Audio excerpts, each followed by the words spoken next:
It is an honor to be here, to have a chance to talk to you about this kind of corruption, which I want to distinguish from the typical idea of corruption that most people have in their head. I want to distinguish between what I call good soul corruption and bad soul corruption. So Rod Blagojevich, the Illinois governor convicted of 17 counts of corruption, is what I mean by bad soul corruption. But my view is the problem America faces is not the problem of bad soul corruption. The much more persistent and virulent form of corruption that we must address is this idea of good soul corruption. So let me introduce that idea. August 19th, 1991, a certain kind of hero for me was born. I'm sure many of you remember this image of Boris Yeltsin standing on a tank in front of the Russian parliament, fighting back against the right-wing communists who had attempted to reclaim Russia for the communists against the efforts of Gorbachev and eventually Yeltsin to liberate that country. Yeltsin, for me at that point, became something of a hero because he stood for some important ideals. And at this moment in particular, I had just left a year clerking at the Supreme Court. I was sitting on a beach in Costa Rica reading novels for the whole month, trying once again in my own soul to rediscover ideals. And so when I turned on the television and saw him on this tank, it was for me a moment of inspiration. And this man, this hope for Russia, was an inspiration. But very quickly, as we began to learn of Yeltsin and his particular flaws, a very different image of Yeltsin became dominant in the media. The Yeltsin who couldn't quite control himself, resist the temptations of alcohol. And this idea hit me, this stunning recognition. Here was a man handed the opportunity to change history, the opportunity to save his nation from the authoritarian past. Given this opportunity, still, he could not resist this dependency which debilitated him from achieving his objectives. Here was a good soul, deeply committed to the ideals he was pursuing, but corrupted by this dependency he could not resist. Okay, put that side aside for a second, and now I want you to think about trust, or trust and mistrust. So first about trust. There's a series of publications I'm sure many of you have seen called Lonely Planet. These are guidebooks to travel around the world, referred to by many as reliable guidebooks. How do they achieve their reliability? As the publication describes, Lonely Planet books provide independent advice. Lonely Planet do not accept advertising in guidebooks, nor do we accept payment in exchange for listings or endorsing any place or business. Lonely Planet writers do not accept discounts or payments in exchange for positive coverage of any sort. Now, the point there is not that money in this context would mean that the statements made by the reviewers were false. The point is that money in this context would lead us to mistrust the statements made by the reviewers. Or think about Wikipedia. I'm sure many have seen and used Wikipedia. Wikipedia, this online encyclopedia written by the thousands of people who contribute to its craft, does not accept ads. No ads on Wikipedia sites at all. And as it's the 5th largest website in the world, that means every year they leave $100 million in ad revenue on the table. Extraordinary amount of money which they give up. Now, as Wikipedia's values are very close to my own and the money would be used for very good purposes in my view, I was eager to ask the founder of Wikipedia, Jimmy Wales, why exactly they would choose to leave $100 million a year on the table. And Jimmy said to me, well, the reason is we do care about how the public looks to Wikipedia in all of its glories and all of its flaws, which are numerous, of course. But the one thing they don't say is, quote, well, I don't trust Wikipedia because it's all basically advertising fluff. So again, the point isn't that money would mean what's said here is false. The point is that money may lead us to mistrust what was said. The problem here is not money. The problem here is money in the wrong places. And in these cases, the architects of Lonely Planet and Wikipedia try to keep money in the right place. That's the idea of trust. Think of it how it relates to mistrust. Mistrust as, quote, the act of believing that a particular party has a hidden agenda or ulterior motive. For example, I'm sure many of you recognize this chemical, bisphenol A, otherwise known as BPA. This is a chemical that is increasingly spread throughout our environment in things like, well, in particular in this bottle, has BPA on it, and in many of the soft plastics which you expose yourself to. And more than 87% of you have BPA in your body at a level that is concerning to scientists for its consequences on your health, and more concern is the consequences on the health of young children. So this question of the safety of BPA is quite pronounced in scientific circles, but most of us are convinced that it must be safe. How could it be that a chemical that 86% of us are exposed to at such significant levels isn't unsafe? Don't we have government regulators to guarantee safety like this? But in fact, the research here is contested. And it's contested in a particularly distinctive way. If you divide the studies between industry-funded studies and independently funded studies, and then separate out studies that find harm from studies that find no harm, the pattern here will concern even those most convinced that this chemical must be safe. Overwhelmingly, industry-funded studies find no harm, and independently funded studies find harm. And whatever you thought about BPA before, now you are less sure than you were before. Or think of another example, cell phones. Are cell phones safe? These microwave emitting devices that we put right next to our brain.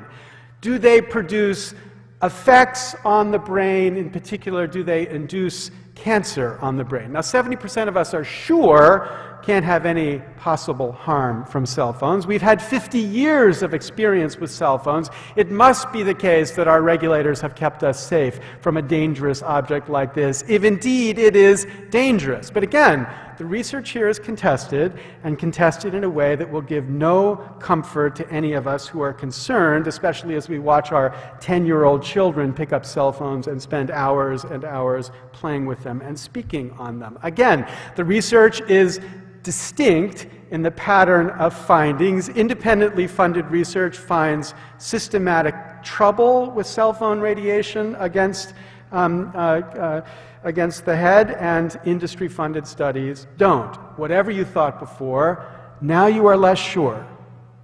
Now again, the point is we have a certain confidence which gets affected by the way in which money is related to the judgments that are made. And that relationship, undermining our confidence, is extraordinarily important to map and to track if we are to preserve confidence in the institutions we depend upon. Now, this is an issue which the Supreme Court has thought about a lot, as it thinks about how to preserve confidence in the courts. So in a recent case decided written by Justice Souter in 2008, Exxon Shipping versus Baker, the question in the case was whether the Constitution should limit the ability of juries to give punitive damages in the context of admiralty cases. And there was a bunch of studies that were conducted to demonstrate the irrationality of juries in the context of punitive damage in cases like this. So the court eventually concluded that the Constitution did restrict the ability of juries to give punitive damages. But in the course of issuing its opinion, the court dropped this footnote. It said, "The court is aware of a body of literature running parallel to anecdotal reports examining the predictability of punitive awards by conducting numerous mock juries where different jurors are confronted with the same hypothetical case." But then the court went on, "Because this research was funded in part by Exxon, one of the parties in the case, we decline to rely upon it." So the principle here is, because it was funded in part by an interested party, the court will not have anything to do with it. Now, the question addressed by this research was important and substantial. And I know many of the researchers personally, and my own view is that there's zero chance that they were affected by the funding that they received by Exxon to distort their results.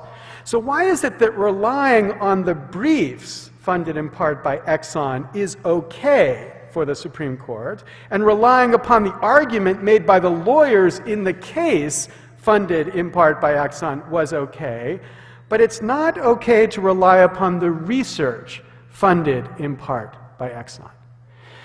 Well, the answer is that the court has a certain fear. And the fear is that it will create a world of researchers who have a kind of improper dependence, a dependence upon the very party whose behavior the researcher is trying to evaluate.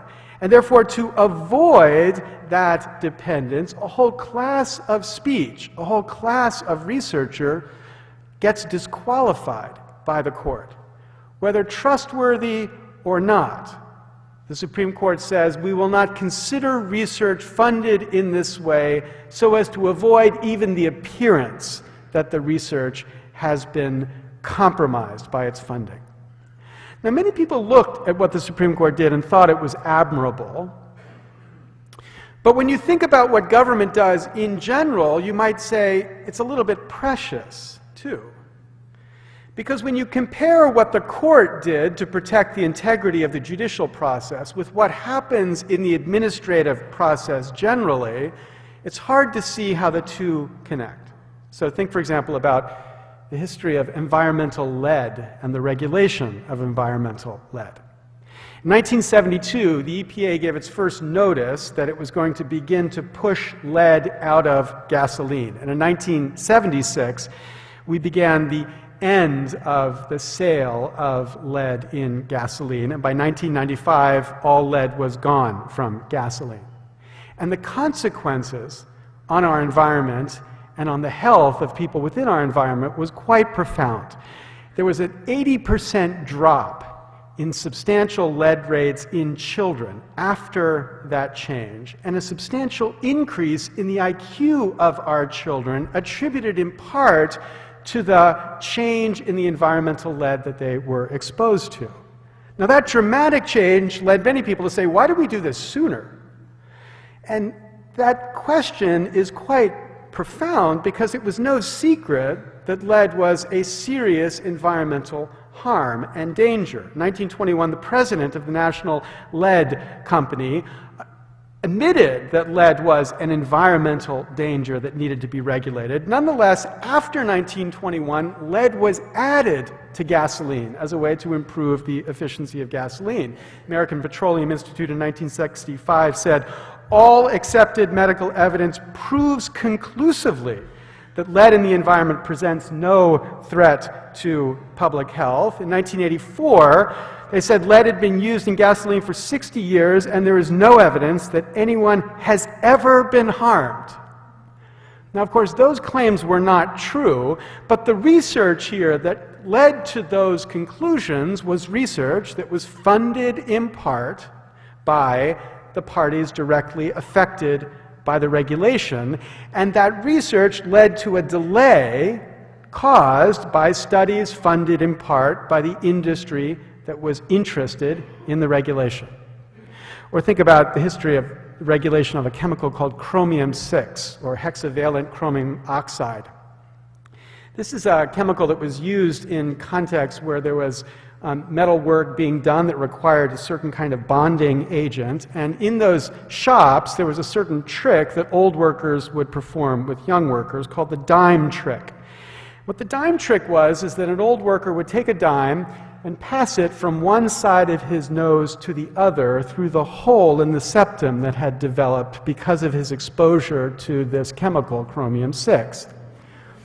Now that led some people to think maybe there's something dangerous in this chemical. And eventually the government got around to looking at it. In 1976, OSHA said that it concluded that a comprehensive occupational health standard is urgently needed to protect employees. And they promised to, quote, complete it in the shortest possible time.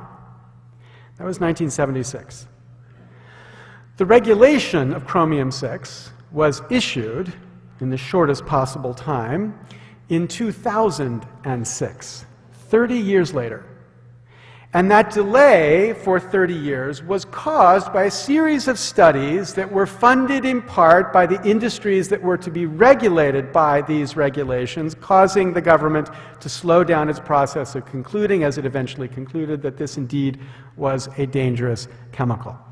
Now, the point is, in both cases, indeed in all cases in the context of what the regulatory agencies do, regulatory proceedings are driven by data that is funded in part by the industries regulated. And in many contexts, this leads to decades of delay in the agencies coming to a final conclusion about the need for regulation, and in some contexts leading to literally thousands of additional deaths caused by that delay. Or think, for example, in the context of vaccines. Now, I want to be very careful here. Vaccines, in my view, are good and right and needed. And I'm not saying that mercury causes autism. Let's just make this perfectly clear. Vaccines are good, and mercury does not cause autism, all right? I'm not making those claims here at all. But what I want you to focus on is the extraordinary rise in the number of parents who refuse to vaccinate their children against very deadly childhood diseases. And that rise, I want to suggest, is a consequence, or has the consequence, of the return of these very deadly diseases. The doctors tell parents that these drugs are safe, but the parents increasingly ignore the doctors. Why is that? Well, as the New York Times reported in 2009, there is a huge trust gap between parents and public health officials right now. And what leads to that trust gap? In my view, what leads to it is in part that these claims of safety are made in a context, science, and the context has a certain character that is increasingly affected by money. So think, for example, about this drug called Activase, which is said here to be a drug you should use to reperfuse with. I was a little puzzled by that as well, but I was reinforced in my puzzlement by the fact that the Oxford English Dictionary doesn't actually have reperfuse as a word. There's reperfusion, but there's no verb form of reperfusion here. But anyway, if you're going to reperfuse, you should use this drug, apparently. This drug is designed to deal with strokes. What we called strokes is now called brain attacks. And the drug was studied for many years, and in 1998, the American Heart Association released a study that was basically concluding that it was a safe drug. There was a support for the drug, but there was also a dissent. But in 2000, when that report was finally published, the dissent was erased, removed from the final report. And the only report included the report of support by the doctors who thought the drug was supported. And then it was discovered that Genentech had given the American Heart Association $11 million in contributions about the same time that the dissent was dropped from the report, leading to obvious questions. As the journalist Lenzer reported, this recommendation may have been made in the true spirit of unbiased scientific inquiry, But the appearance of dispassionate analysis was eroded by large donations from a drug company. So again, the point is the context produces doubts. The perceived conflicts produces doubts in people's minds about the truth of what's being said. And indeed, in the early part of this century, in 2001, the challenge of conflicts in the context of the FDA was quite pronounced. As one report put it from Congress, the FDA standards defining conflicts of interest are ridiculously broad. The CDC has virtually no standards because all committee members receive automatically annual waivers from conflicts of interest. So you can sit on these panels reviewing drugs and receive money from the drug companies whose drugs you are receiving. And in one case, a doctor had received more than $250,000 from a drug company in the context in which he was reviewing drugs by that drug company. So again, the point is, the context produces doubts, and then the doubts feed a literally deadly meme in our culture. And I'm going to give you a little snippet of that meme. But the science is clear, and what happens is, I read the science at first, and there's literally hundreds and hundreds of studies that connect thimerosal to these disastrous neurological disorders. Then I talked to the scientists, then I went and I talked to the federal bureaucrats who are defending thimerosal, and I said, what are you relying on? And I looked at the science they're relying on, and I can tell you, Joe, it is so weak, and you and I have seen, legal practice with junk science, and we know what these phony scientists are who create this stuff. It happened in big tobacco. Right. It happens in big oil. It's happening in global warming. And now it's happening in a way that's impacting our kids' lives. This is classic tobacco science. Okay, now, classic tobacco science.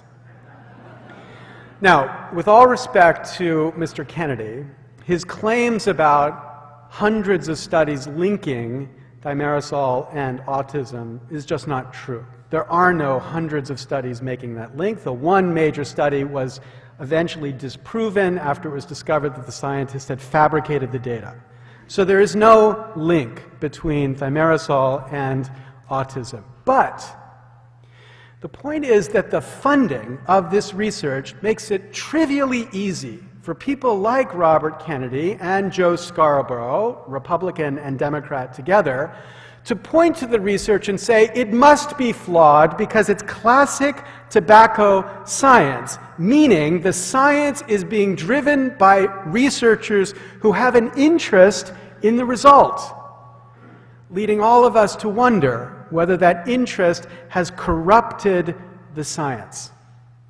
And that corruption weakens the trust we might have in the judgments and the recommendations of these scientists. So is it any wonder that a system that can't figure out that lead and chromium-6 is dangerous for, in the chromium-6 context, 30 years, is there any doubt that people who can't understand why giving $250,000 to a committee member reviewing drugs from the company who has paid that amount of money breeds mistrust? Is there any doubt that it would breed such mistrust? And is there any wonder that in the face of that mistrust, parents would choose to not vaccinate their children, despite the extraordinary harm that choice produces? The consequences of this mistrust is an enormous threat to the health of our children, produced by the way in which we choose to fund the research that produces the science that guides us about health for our children. Okay, so my point here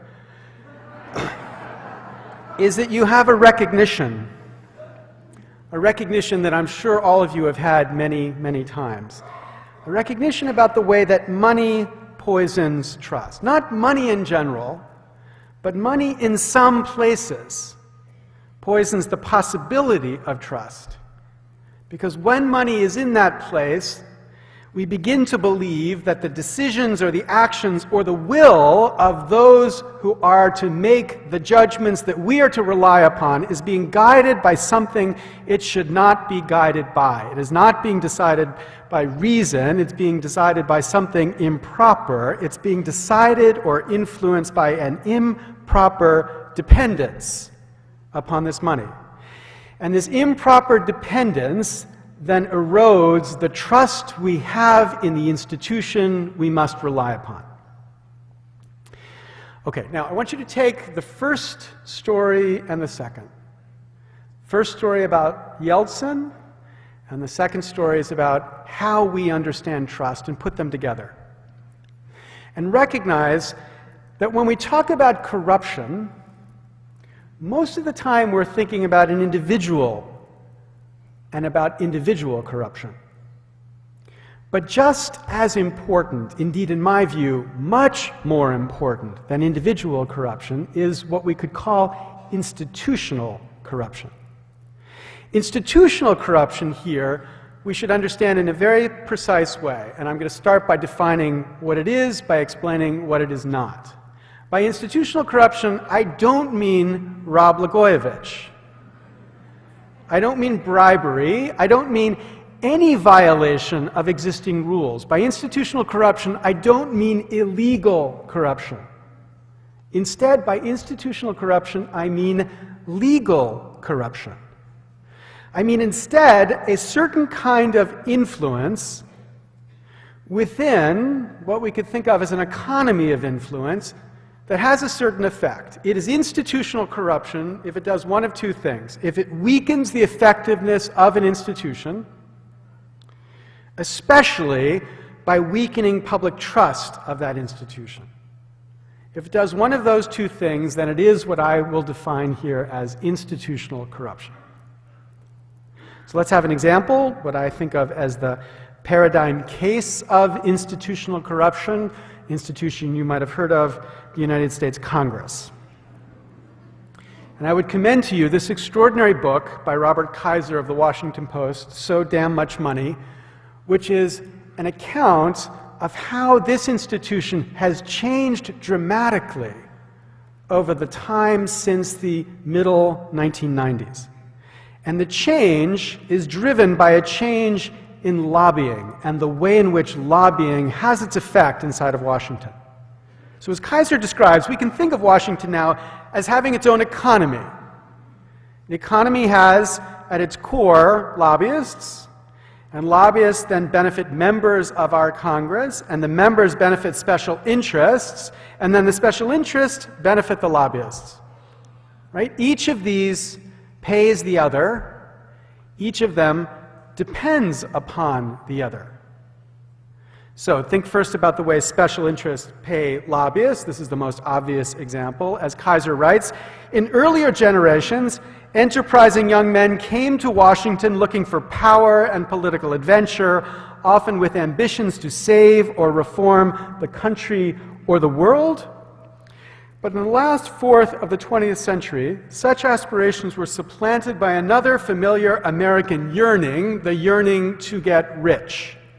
So as he describes, this industry, the lobbying industry, is about a $9 to $12 billion industry, and it has produced enormous wealth to the leaders of this industry. So Gerald Cassidy, the founder of the modern earmark, has amassed more than $100 million in personal wealth because of his relation to this industry, because it turns out the business of selling policy in America is an extremely lucrative business.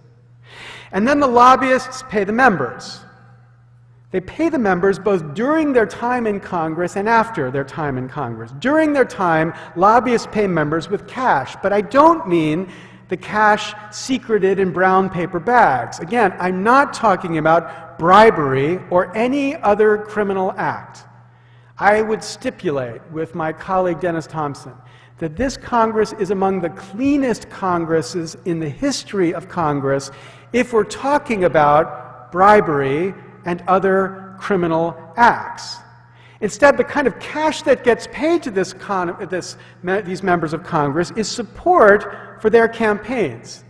As the cost of campaigns has gone through the roof, members become increasingly dependent upon those who would fund their campaigns.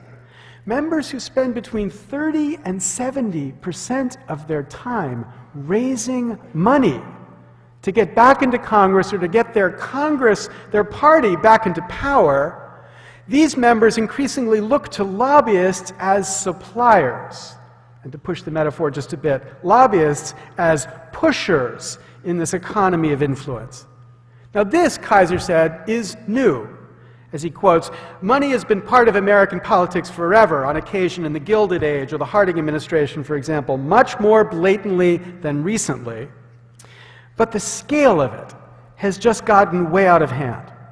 The money may have come in brown paper bags in earlier eras, but the politicians needed and took much less of it than they take through more formal channels today. So, for example, compare this man, Senator Max Baucus, a man who represents 0.3% of the American population.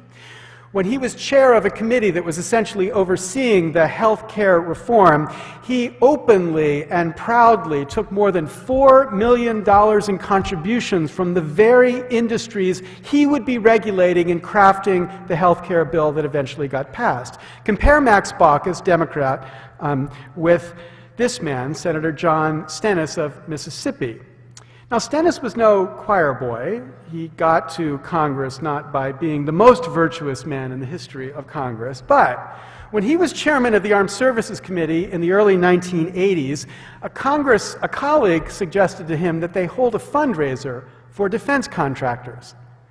And Stennis said, "Would that be proper?"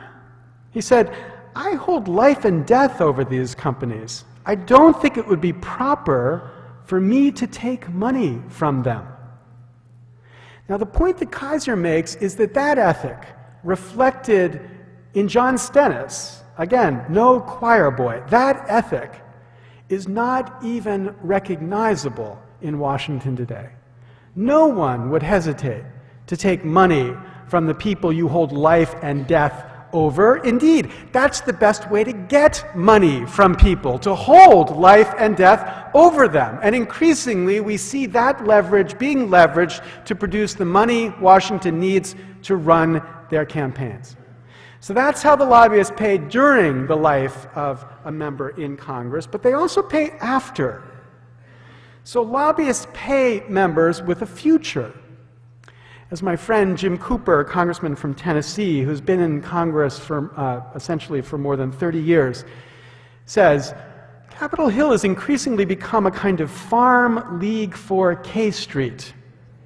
Members and staffers and bureaucrats have an increasingly common business model in their head, a business model that's focused on their life after government, their life as lobbyists.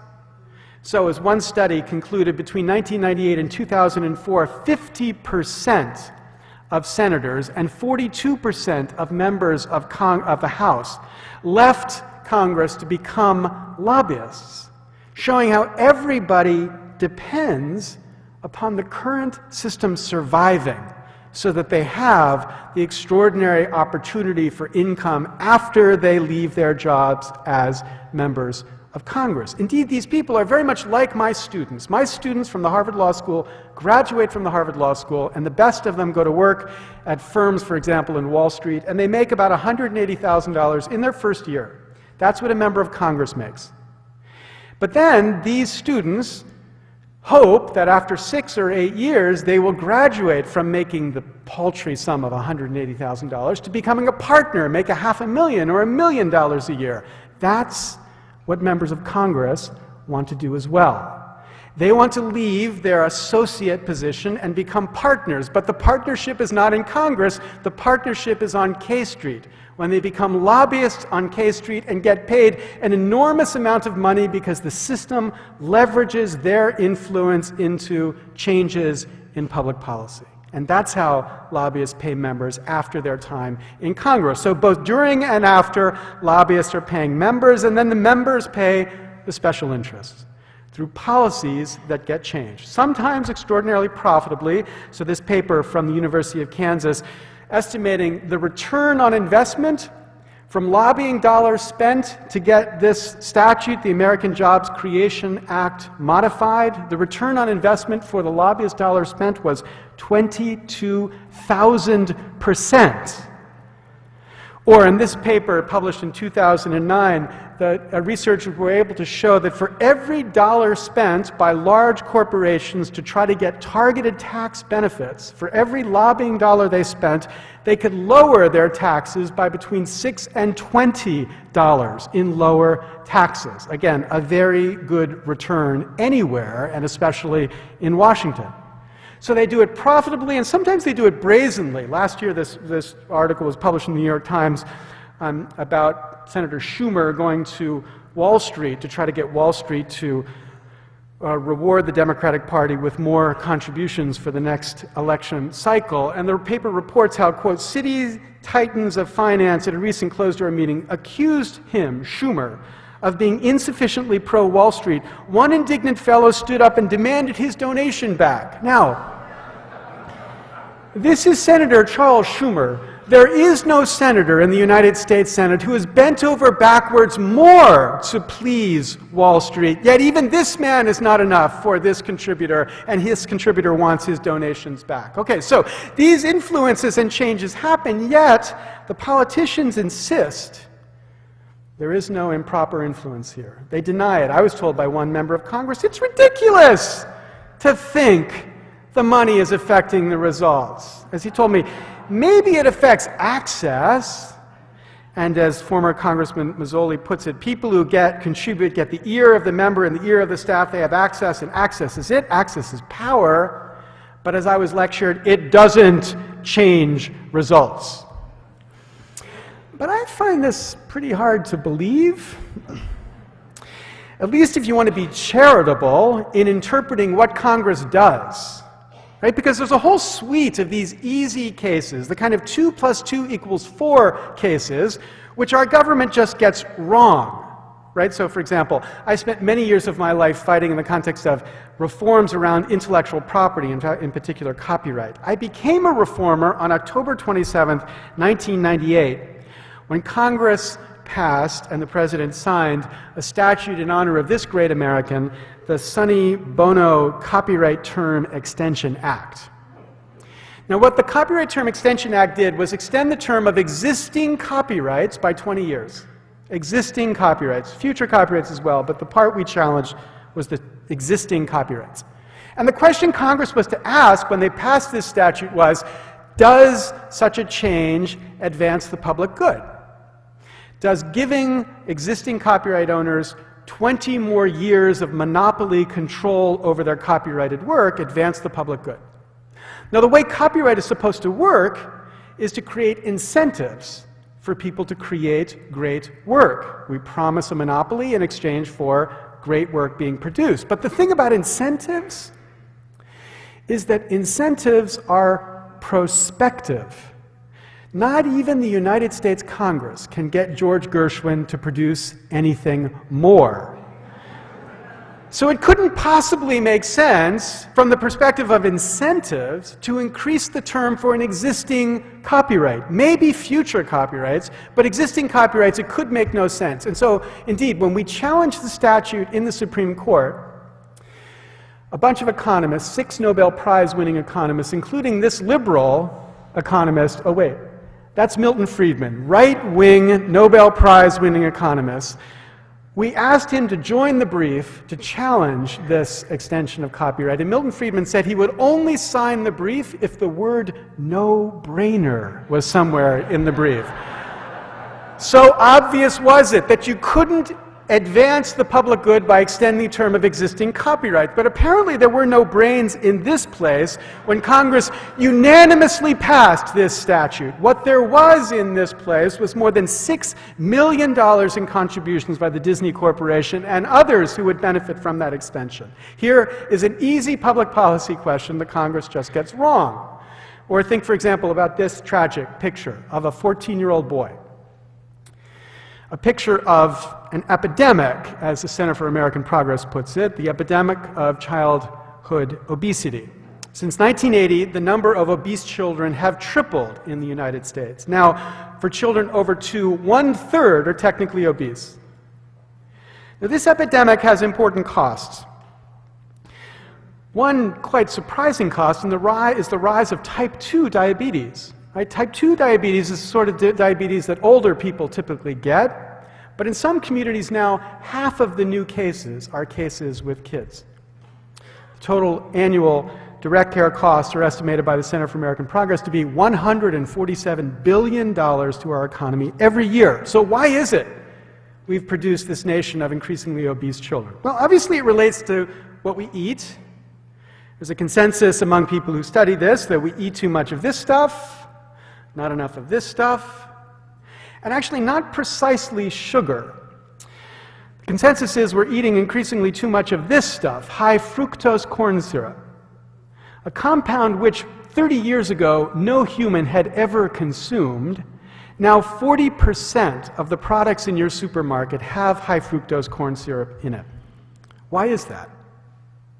Well, the answer is that sugar is expensive relative to corn. And that leads some people to say, well, that's what the market demands. The market allocates resources to the highest valued user, and this is just the best allocation of these resources. But it's not quite so simple. Sugar is extremely expensive in America because we have tariffs that protect domestic manufacturers against foreign competitors. The tariffs give the domestic manufacturers about $1 billion in extra revenue every year and cost the economy about $3 billion in efficiency, because sugar is 2 to 3 times the cost in the United States as it is in Canada and other countries around the world. And corn is so cheap in the United States because it is subsidized. So more than $74 billion in subsidies over the last 15 years, leading some economists to say the cost of growing corn is actually negative. So you take these two factors together, tariffs and subsidies, and you can understand the radical shift in the cost of foods. So between 1997 and 2003, the cost of vegetables went up by 17%. Cost of a Big Mac went down by 5.4%. The cost of a bottle of Coke went down by 35%.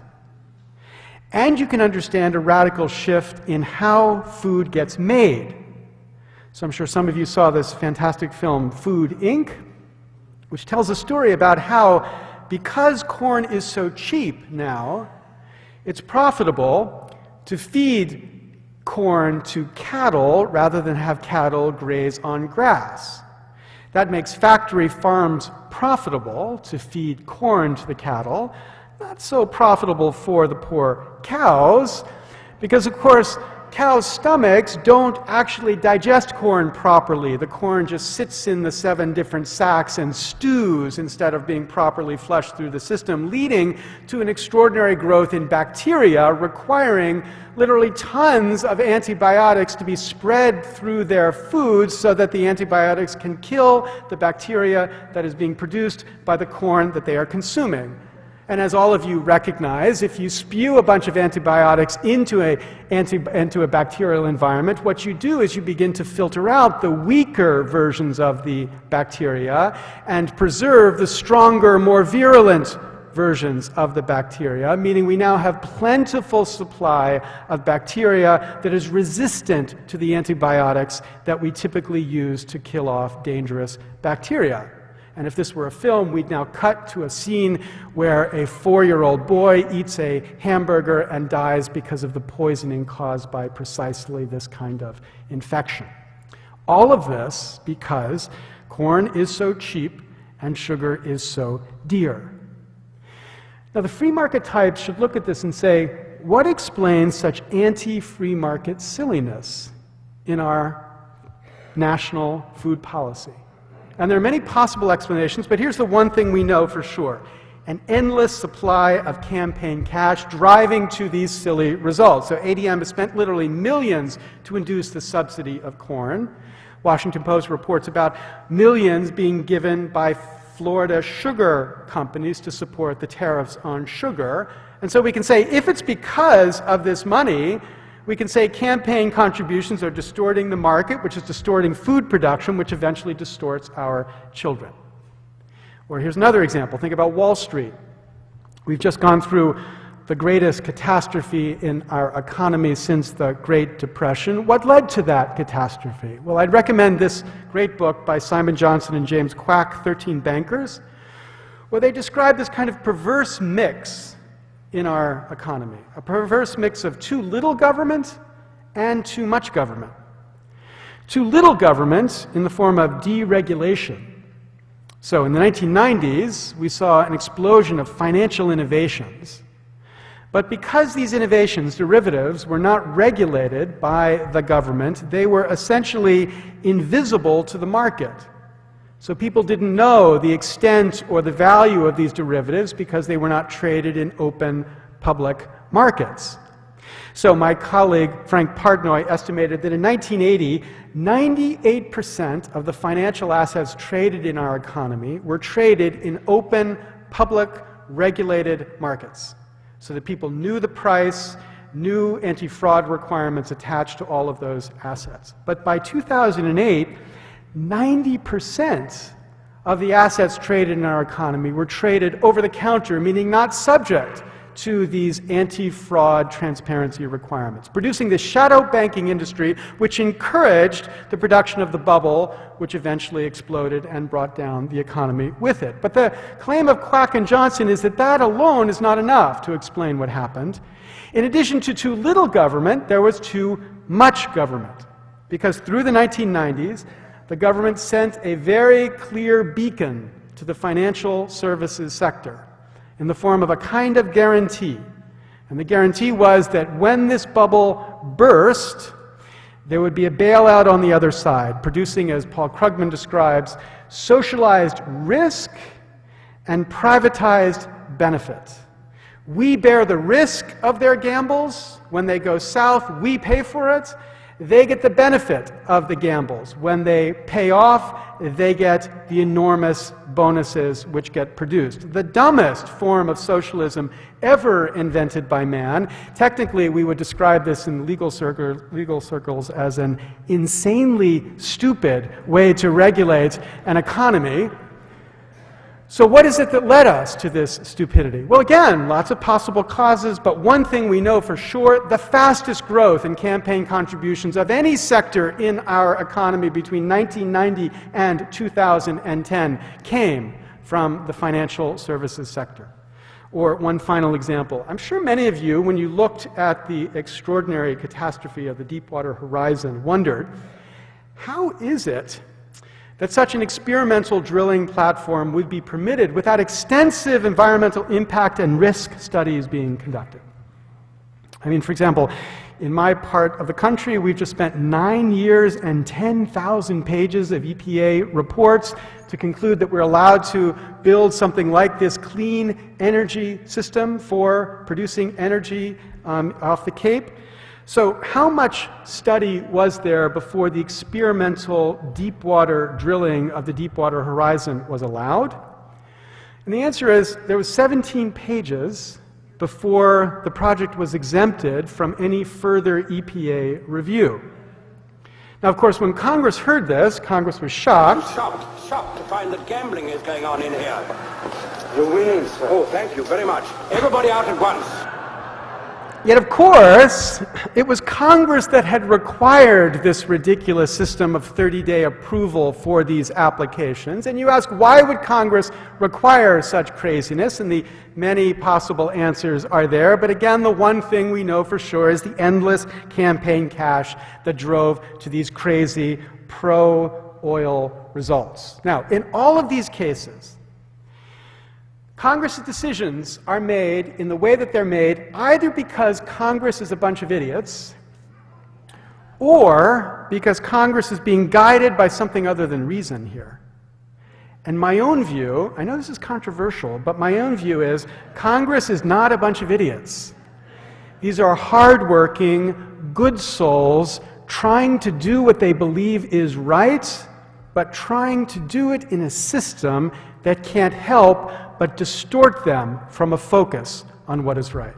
In each of these cases, all that I had to do was to point my finger at the money for you. And your trust in the results here collapses. You believe you know that it's the money that's driving the result, despite the fact that there are good souls here. These good souls, you still believe, have been corrupted and policy bent. You believe policy bent to those who pay in this economy of influence where members benefit special interests. So, this economy where special interests benefit lobbyists, benefit members, produces this kind of marionette Congress, in our view, leading most of us, 75% of us, to believe money buys results in Congress. This is institutional corruption of this institution. This is what Washington has become, as was described to me by the chief lobbyist for one of the largest oil companies in the city. And the question we have to ask is, can democracy survive it?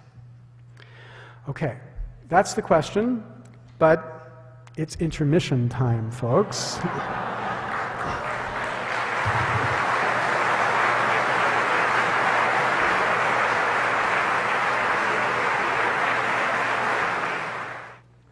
Okay, so far on our show, I've made 4 claims. Number 1, because of the cases like the cases I've just shown you, Americans believe money buys results in Congress. 75% of Americans in a poll we just conducted a couple months ago believe that. A little bit more Democrats than Republicans, but I can tell you from polling that we did before the change in control of Congress in the old days, more Republicans than Democrats. But regardless of the details, the bottom line is clear. The vast majority of Americans believe money buys results in Congress. Number 2, that belief erodes trust.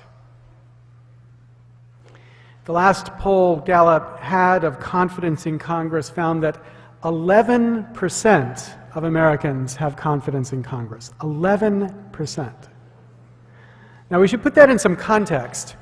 There were more people who believed in the British Crown at the time of the Revolution than who believe in our Congress today.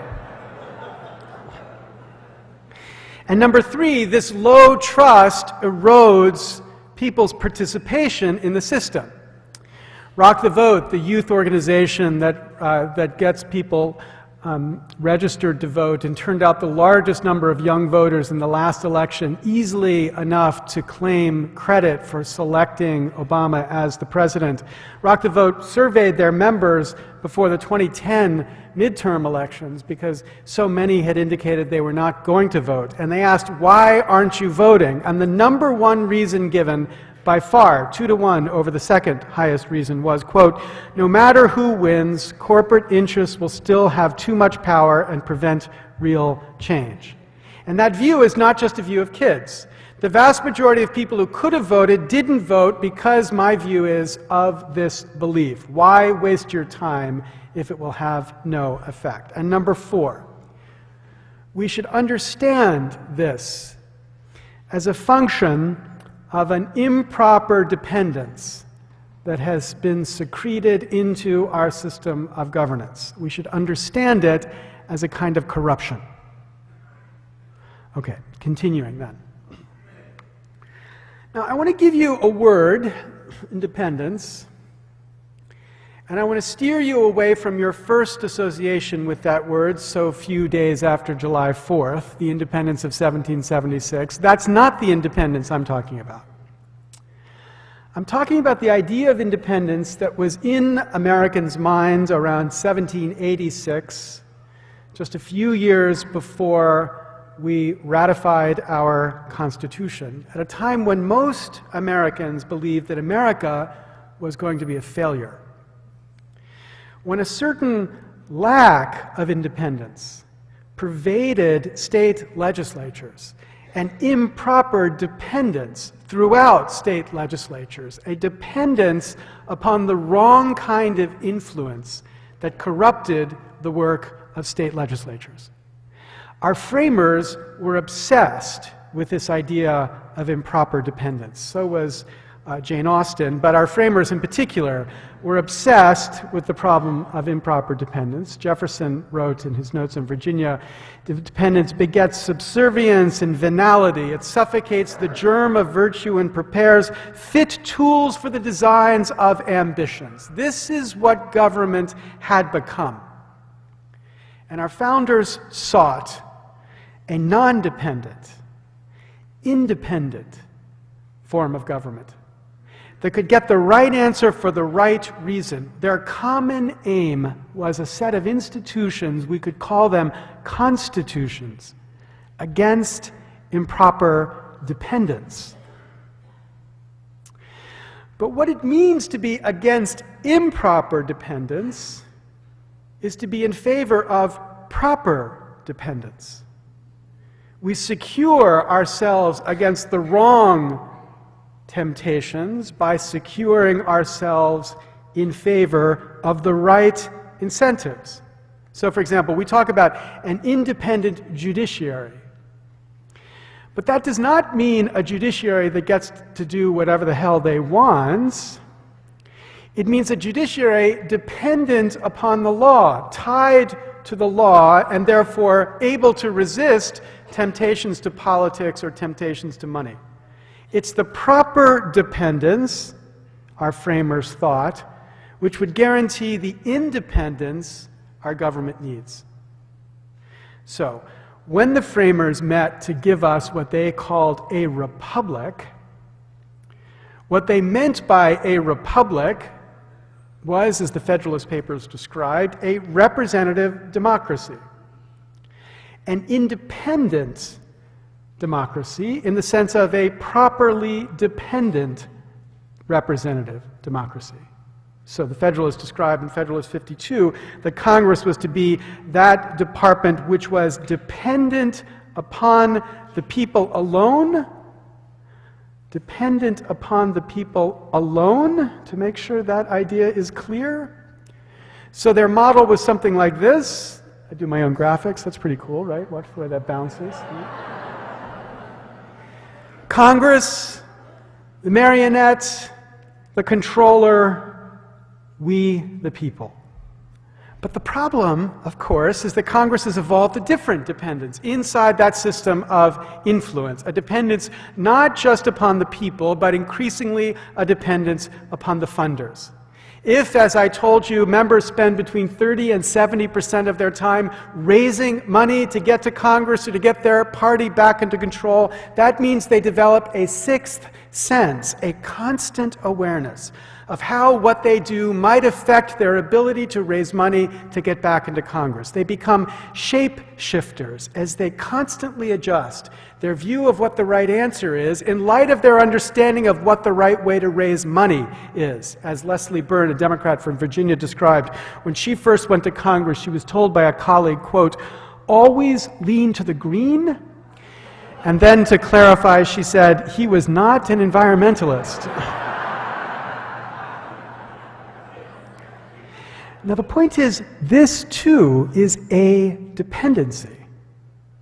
It is a different and conflicting dependency from a dependency upon the people alone. Because the obvious point is, the funders are not the people. Now again, I'm not saying that the funders engage in illegal quid pro quo bribery. That's not the problem. Instead, the funders support the system of distracting and distorting dependency that undermines the intended dependency of our framers. Now, I want to be very precise and very careful and clear out questions and uncertainty that you still might have here. Some people say, in response to this argument, well, maybe the funders are the people. Maybe this gap is in fact not a gap at all, and instead what we have is the people working together. No, is the answer to that possibility. The surveys we've done of who funds campaigns demonstrates overwhelmingly that the funders are not the people. People who make $75,000 or less, 80% have never given to any political campaign. People who make $75,000 or more, 80% do regularly give to political campaigns. Those two groups are radically disconnected. And the people who raise the money recognize that disconnection. But then some people say, well, maybe the members ignore the funders and just follow what the people want, not what the funders want. Again, the answer is no to that possibility. Extraordinary work by Professor Martin Gylens at Princeton, who surveyed some 1,500 different public opinion surveys where he could tell the difference between the very top segment of our society, top 10% of the public, and the rest of the society, 90%.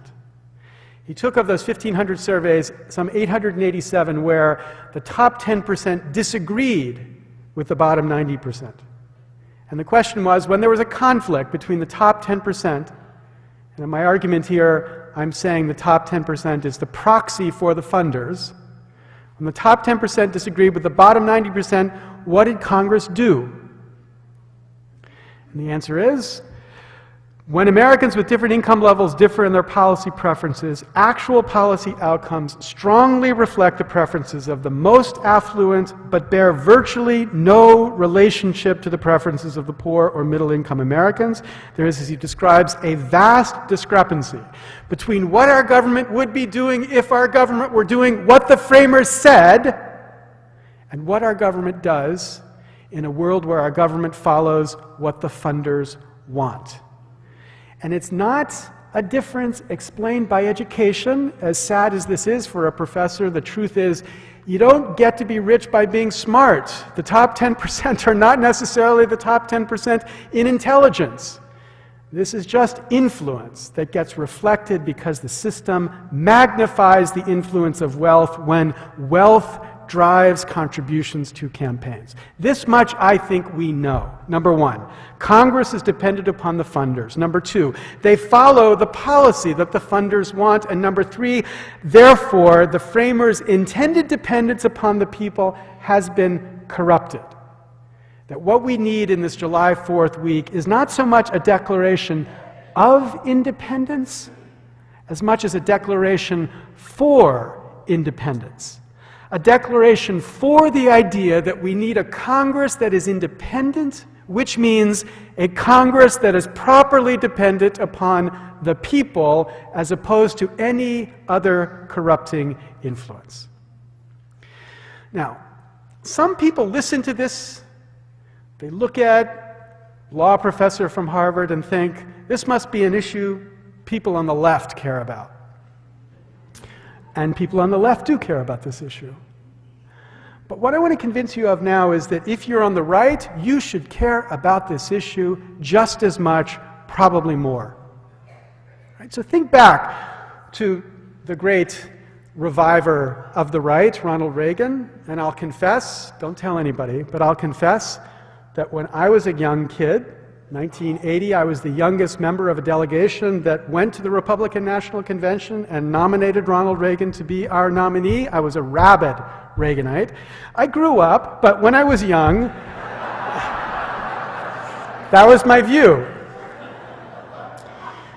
And of course, what Reagan articulated was a particular fear, a fear of government spinning out of control. And he had a cause in his mind about what the reason for this spinning out of control would be. It was both internal and external. Internal, the cause was bureaucrats, constantly meddling, trying to expand the scope of government's regulatory reach. And external, it was much more profound, as Reagan put it, quoting who he said was Alexander Tytler, but there was probably no such person as Alexander Tytler, but it's a famous quote. He said, "A democracy cannot exist as a permanent form of government. It can only exist until the voters discover they can vote themselves largesse out of the public treasury. From that moment on, the majority always votes for the candidate promising the most benefits from the treasury, with the result that democracy always collapses over loose fiscal policy." Okay, so Reagan points to the bureaucrats and the mobs that would drive government growth and eventual bankruptcy of our country. Now, he was probably right in the sense of correct about growth and bankruptcy, right? We've seen enormous growth in the size of governments and right now, of course, peaking at about $2.7 trillion in the total amount that our government will consume. And it's probably true to say we've entered a stage of fiscal bankruptcy, as we see that the amount of deficit being produced by the current level of spending and lack of tax revenue produces what is technically a bankrupt country, and this is not a partisan point. It happens under both congressional leadership of Democrats or Republicans, and we will reach now deficits that we have never in the United States history seen before. So he was right. Growth and bankruptcy were the future of this democracy. But the question I want you to focus on is, was it bureaucrats and mobs that produced this problem? Are they the cause? For consider some examples. Number one, when we think about the internet and you hope to get fast internet service, that comes from broadband internet connections. And broadband can come either across your telephone lines or across your cable connection. And in the way the world got regulated in telecommunications policies, the Telecommunications Act dealt very differently with telephone lines and cable connections. So Title II of the Telecommunications Act regulated telephone lines and regulated them to be basically like common carriers, meaning had to open themselves up for lots of competition. But cable was regulated more as private monopolies that allowed the cable companies to control whatever access to the lines they wanted to grant. When Al Gore was vice president, Gore had the idea to take these two different broadband regulatory regimes and bring them together under Title, what he called 7, that would now regulate both DSL and cable, but regulate them in a new way, to deregulate them fundamentally from the way in which they had been regulated before. Very minimal regulations, much less than is being talked about today with network neutrality regulations. And his chief policy person took this idea to the Hill, and as you reported back to me, the reaction of Capitol Hill was quite pronounced in opposition, as they said, "Hell no." And as it was summarized to me, they said, quote, "How are we going to raise money from the telecoms if we deregulate them? How are we going to raise money if we deregulate?" Okay? So you are a small government Republican, you want to deregulate our economy. What if this question is in the back of the heads of members of Congress as they have to decide whether to regulate or not? Or here's another example. The Wall Street Journal had this piece at the end of December about the explosion in temporary tax provisions in our tax code. This extender mania begins in the early 1980s, and then by the current round, it's exploded into hundreds of these temporary tax provisions. And the journal couldn't figure out why exactly this had happened. Now again, this begins with Ronald Reagan. In 1981, Reagan proposed the Research and Development Tax Credit.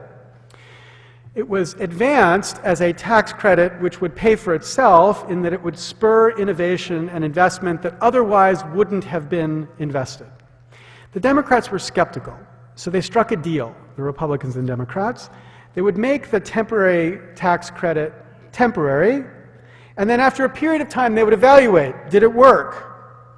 Well, after the proposed period, economists from both the right and the left concluded overwhelmingly that it did work, that it was a great idea.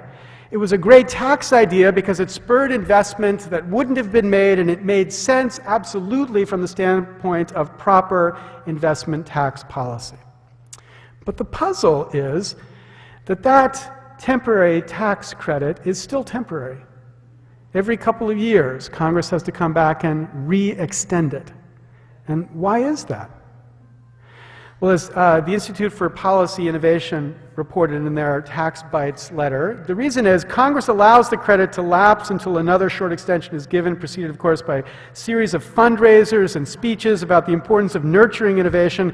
Congress essentially uses this cycle to raise money for re-election, promising industry more predictability the next time around. This is the same point made by Rebecca Kaisar in this piece, Sun Also Rises. She says, the principal recipients of the research credit are large U.S. manufacturing corporations. These business entities are more than willing to invest in lobbying activities and campaign donations to ensure continuance of this large tax savings. So again, you're a right-wing Republican who wants smaller government and simpler taxes? What if every time Congress is deciding about whether to simplify the taxes, they're thinking in the back of their heads, how are we going to induce people to give money to our campaigns if we simplify taxes? This dynamic, I suggest, is central to how Washington works. They architect tax policy for the point of making it easier to raise campaign contributions. Not the only reason, but the point is, a core reason for our tax policy being the way it is to guarantee they have the right levers to pull when they need to raise the cash they need to get back into Congress. So if somebody asks, why don't we just eliminate these temporary tax credits? The answer we can imagine coming back in a similar way would be, hell no. How are we going to raise money from the targets if we eliminate these credits? Or finally, one more issue. If I asked you, what was the number one issue that Congress focused on over the last 6 months? You know, we're in the middle of 2 wars, huge unemployment crisis. We still haven't addressed properly the financial services sector. There's no global warming legislation on the horizon. There's a huge range of extremely important issues, from immigration to the deficit to the budget, that Congress has not yet resolved. So of all those issues, really important issues to the United States, what was the issue they focused on the most? The answer, as Huffington Post reported in May, was the swipe fee controversy. Now, you feel a little bit embarrassed because you don't know what the swipe fee controversy is. Let me tell you what it is. When you use a debit card, the banks get a certain fee, and the retail companies are angry at these swipe fees because they're expensive, and they believe that the swipe fees lead people to use credit cards or debit cards less. So the retail companies want the swipe fees lower, the banks want the swipe fees higher. $16 billion is at stake. 250 lobbyists are on Capitol Hill fighting about this issue, trying to persuade members of Congress to support one side or the other. As one senator puts it, the fights down here can be put into 2 or 3 categories. The big greedy bastards against the big greedy bastards, the big greedy bastards against little greedy bastards, and in some cases even other little greedy bastards against other little greedy bastards. And so the point is that this system is what Congress adopts to set their agenda. And you say, well, why would Congress waste their time on such tiny little issues? Of course, it's important to the banks, but there are a lot of really important issues out there, like unemployment. Why don't they spend their time dealing with unemployment rather than dealing with something like the bank swipe fees? And the money quote, so to speak, in this article, they almost didn't even notice it, but here's what the article says. The clock never ticks down to 0 in Washington. 1 year's law is next year's repeal target. Politicians showered with cash from card companies and giant retailers alike have been moving back and forth between camps, paid handsomely for their shifting allegiances. So the point is, the agenda that Congress sets for the work it's going to do is driven by its expectation of how much money it gets, depending upon the issue it will pick. Why work on unemployment? There's no money in that when you have $16 billion of bank fees that can induce an enormous amount of lobbyist money and campaign contribution. Now, the point is, in all 3 cases, it's the same dynamic. There's a political economy of government. And the question that gets asked again and again, maybe not openly, maybe not in the front of their minds, but somewhere in the back of their heads is, how does what we do help us raise our campaign funds? Which means that if you are against more regulation or complicated taxes or senseless monopolies inside of our economy, you are from the right, the Ronald Reagan right, the right that I rallied to in 1980, it should be no surprise that as you look over the past 29 years, where 20 years have been controlled by conservative Republican presidents, we still have no smaller government and no simpler taxes on the horizon at all. It's no surprise, because the system for funding campaigns works directly against the interests of people on the right and works directly against the interests of the people on the left for different reasons. We don't have, we on the right and we on the left, common objectives, but we have a common enemy. And the common enemy is a system of funding elections which drives our members to worry not about what we on the right or we on the left want, but what we, the lobbyists and campaign funders, need. Okay, now on January 21st, 2010, a year and a day after Barack Obama was sworn into office, the Supreme Court delivered an opinion in the case of Citizens United versus the Federal Election Commission, which in my view will make this problem much, much worse. In that decision, the Supreme Court equated the corporation with the person in the sense that it gave the corporation the same right that a person had. And that right was a right that individuals got from a case called Buckley versus Vallejo, decided in 1976. After Citizens United, that same right is a right which corporations would have. What is that right? It's the right to spend an unlimited amount to support political campaigns as long as those expenditures are independent of the campaign. So independent meaning you can't coordinate openly with the campaign, but if you're independent, you can spend as much as you want. Now, this opinion has been criticized and I think misunderstood. What the Supreme Court did not say was it's because corporations are persons that corporations have this right. That was not their reasoning at all. What the Supreme Court said was there's a First Amendment, and the First Amendment says Congress shall make no law. Actually, as the Supreme Court's read it, it's more like Congress shall make not a lot of laws that restrict, abridge the freedom of speech. And this First Amendment is a limitation on the power of Congress. In this case, Citizens United, that limitation benefited corporations, but of course it benefits whoever is benefited by restricting Congress's power to regulate speech.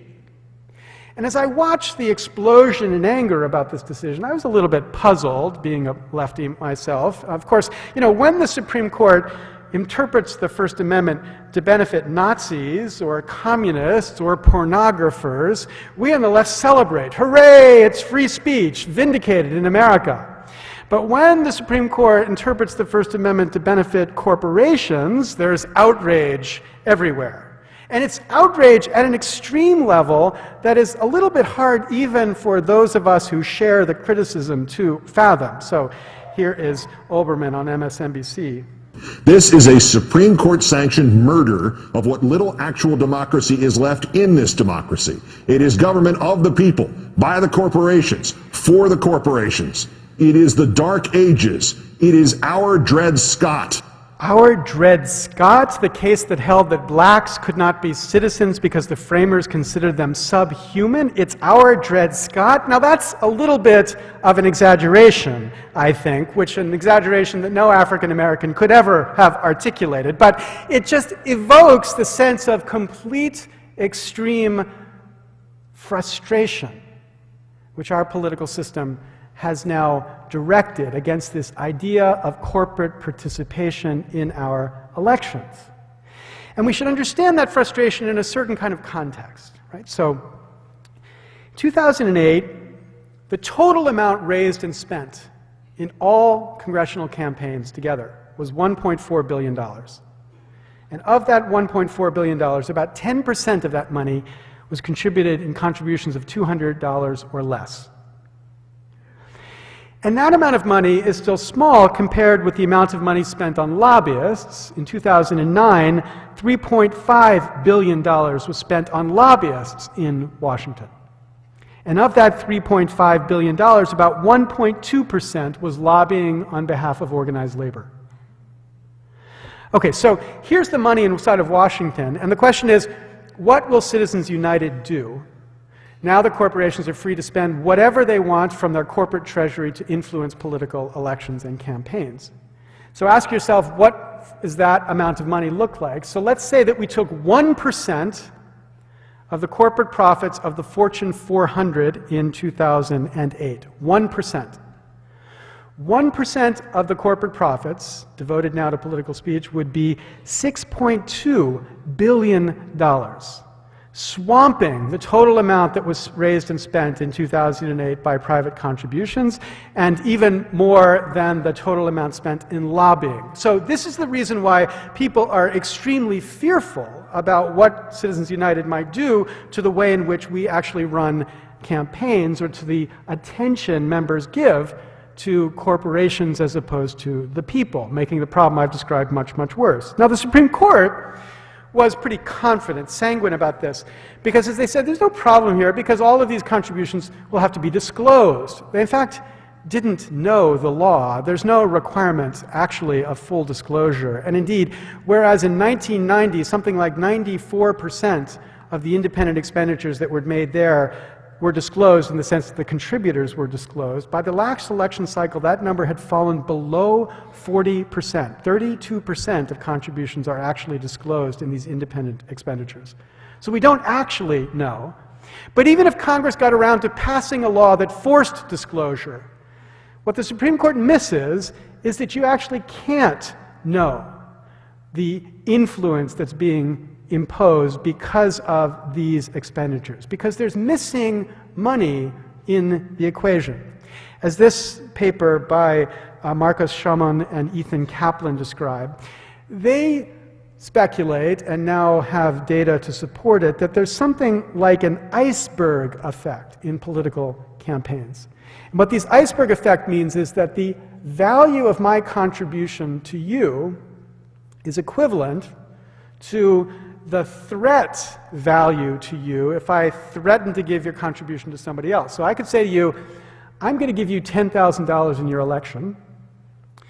They suggest that's the same as if I say to you, I'm going to give you $2,000 and threaten to give your opponent $8,000. You're going to behave in the same way as if I gave you $10,000 directly. But for me, I'd much rather threaten and only have to pay $2,000 than have to pay $10,000 to get you to do what you actually want to do. And the point is, nobody ever has to disclose the threats. The threats aren't disclosed by anybody. The only thing we disclose is what's actually given, and the amount that's threatened but not given would never show up on anybody's disclosure forms about how they've influenced anybody. Now, their paper was written in the days before Citizens United, when the total amount that a corporation could contribute through their PAC was limited at about $10,000 an election cycle. But after Citizens United, when the total amount is unlimited, then the threat value of these contributions is much, much, much greater, producing this much, much more serious problem of this marionette Congress, making something that was bad much, much worse. Okay, so I've talked about a corruption produced by an improper dependency, a dependency upon the funders as opposed to the people. That dependency has certain effects. It distorts our political system and weakens trust in the system. It was bad. It is getting much, much worse. What's the remedy? Well, I think we can start by identifying what we should do by saying what we should not be doing. I think efforts to race out there and reverse Citizens United are deeply misguided. It's a mistake to say we should create a political movement to reverse Citizens United, meaning passing a constitutional amendment to reverse Citizens United, since it's a Supreme Court decision. It's a mistake for two reasons. Number one, the number 67. To get an amendment to our Constitution passed requires 67 senators in the United States Senate to sign up. There is no way 67 members of the current or any future United States Senate are ever going to sign up to an amendment that reverses Citizens United and cuts back on the influence the corporations might have in our elections. It just ain't going to happen. And number two, even if we did magically get 67 senators to vote to return us back to where we were before Citizens United, even if somehow they passed an amendment that got us from the world of January 21st, 2010 to the world of January 20th, 2010, the critical thing to remember is that our Congress, our democracy, our republic was already broken before Citizens United. And getting us back to the world before Citizens United is not going to get us to a world where the reform is enough to change the underlying corruption that I've been talking about. Instead, the reform we need has got to be to find a way to fix this dependency, this improper dependency, by making it so the funders are the people, rather than the funders being separated from the people. And the model for this change has been suggested by 3 states across the country, very different states, Arizona, Maine, and Connecticut, who have adopted a kind of public funding system, but it's a voluntary, small-dollar election system, where candidates voluntarily opt into a system where they will take no more than a small amount of money from any contributor. $100 is the federal limit people are talking about. And then that amount gets multiplied by the government so that $100 at the federal limit would be worth $500 in total contributions. So that no candidate ever takes large contributions, no candidate focuses on anything except small contributions, and therefore the funders get closer to being the people. So with small dollar contributions only, if we had a Congress where, like in Connecticut, 88% of members opted into a system where they took small dollar contributions only, then we could begin to believe, when Congress did whatever stupid thing Congress did, we could believe, as we all want to believe, that they did whatever stupid thing they did, maybe because there were too many Democrats, or maybe because there were too many Republicans, but not because of the money. A change to a voluntary small dollar contribution system would make trust in the system possible again, because it would get us closer to the right kind of dependence that our democracy needs. It would get us closer to the system of independence that our framers had. Now, in my own sort of dreamy moments of thinking about the ideal, this is what the promised land looks like to me. I call this the Grant and Franklin's project. Okay, so here's how it works. You have to first assume with me, something I could prove to you, but just assume it for a second, that every one of us voters contributes at least $50 to the federal treasury. At least $50. So some of us contribute through income tax, others through gas tax, some of us contribute through transportation tax, whatever. Somehow all of us are responsible for at least $50 in the treasury. So take that assumption and say the first $50 that I contribute to the federal treasury, we convert into a democracy voucher. A voucher which I am allowed to allocate to the appropriate candidates however I want. So I can give $50 to my congressperson, or $50 to her opponent, or $25 to one and $25 to another. I can allocate it however I want. But I can only allocate it to candidates who promise only to take democracy vouchers to fund their campaigns, plus they're allowed to take contributions of up to $100 from any citizen. So citizens, in addition to the democracy voucher, can contribute up to $100, thus the Franklin on the $100 bill and the Grant on the $50 bill. That's the Grants and Franklin program. And if you don't allocate your money, you don't allocate your voucher, then we can imagine the system would give the money to the political party that you're associated with. That creates a problem for the independents, but you can say that money would go back into the treasury to help fund the system. Okay, so here's the important feature of the system. If we had $50 from every voter, that would produce $6 billion in this system. $6 billion is about 3 times the amount raised and spent in 2010, $1.8 billion. So that is real money. And the Granted Franklin program would also avoid the strongest right-wing criticism that is ever made of public funding systems. The right typically says the problem with public funding systems is my money is being used to support speech I don't believe in. But under this system, your money is being used to support your speech, and somebody else's money is being used to support their speech, so nobody's money is being used to support any speech he or she doesn't believe in. It's just the voucher of money you have contributed that's being used to support the speech you do believe in, and then the $100 above that is, of course, your own money too. So it's your money supporting your speech. And it's not some government bureaucrat who's deciding how much money everybody gets. Instead, it's a bottom-up decision of people to allocate their voucher, just like people decide to allocate votes. So it's like we have 2 voting systems. One voting system to give vouchers to candidates, and another voting system on election day to choose the candidate that will win the election. But in the system that I'm describing, these 2 systems of voting are each roughly equal. But the current system we have, where we have 2 systems for voting, one where you give contributions to candidates to get them elected, and then vote for them on election day, the first of those 2 is a radically unequal system where the top 1% do the vast majority of contributions. Now, under this Grant and Franklin's program, then again, I think we could imagine a system that would make trust possible because we produce the right kind of dependence and therefore independence inside of Congress. So that's what the promised land looks like. It's far away. So what do we do to get there? Well, the hardest thing to accept about this reform campaign is that it probably will take a long time and great effort. But the first step is that we breed a class of root strikers. Right, what's a root striker? In 1846, in Walden Pond, Henry David Thoreau, in his book Walden, wrote this: "There are 1,000 hacking at the branches of evil to one who is striking at the root." A root striker. And what we need here is root strikers in this debate. People who help others connect the dots.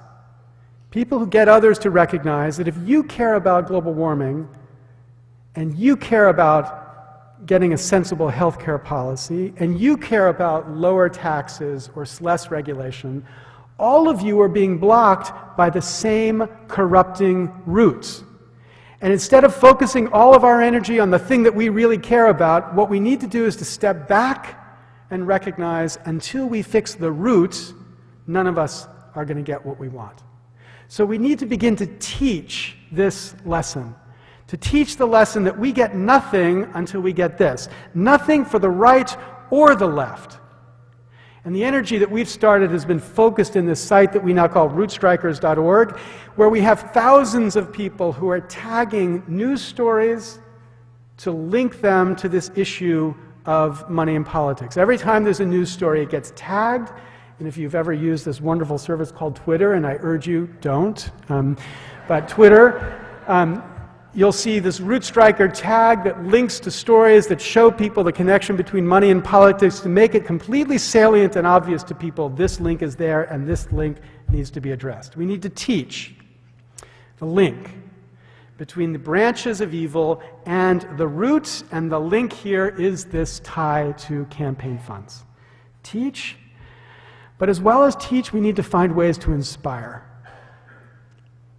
Now, the problem or the virtue of our current political system is that presidents are typically the inspiration for significant change. And indeed, presidents, as they get launched right here in New Hampshire, are the inspiration for significant moments of change. And I'll confess, I worked as hard as I could for my friend and former colleague Barack Obama to become president, because when he was running for office, this is the sort of thing he said. He said, if we're not willing to take up that fight, the fight to change the way Washington works, then real change Change that will make a lasting difference in the lives of ordinary Americans will keep getting blocked by the defenders of the status quo. Barack Obama could have said everything I've said here today much more eloquently than I've said it. He believed it. He uttered it again and again and again. But his promise of change was betrayed when he went to Washington. And he settled not for a politics of transformation, but for politics of the same status quo way of getting bills passed through Congress. It was as good as it was going to get, he believed, or at least his advisors believed, and that's the administration he has run. So as we looked at 2012, and a campaign where Barack Obama, the man who got to Washington on small dollar contributions, will be raising $1 billion to fund his campaign, largely from $35,000 contributions that he's asking individuals to make through all the indirect ways you can contribute in exchange for having dinner with the president. It will be impossible to imagine that side of the debate, that side of the campaign, focusing on the problem of money in politics. It would be too embarrassing and hubristic even for Washington politicians to say that. But the problem on the right is that there's literally one candidate out there who is talking about this issue. One candidate in the Republican primaries. Buddy Roemer, former governor from Louisiana, congressman for 8 years, is running a campaign he'll announce probably this week for president, and he's made the commitment he will take no more than $100 from anybody, he will take no PAC money, and he will fully disclose every single contribution made.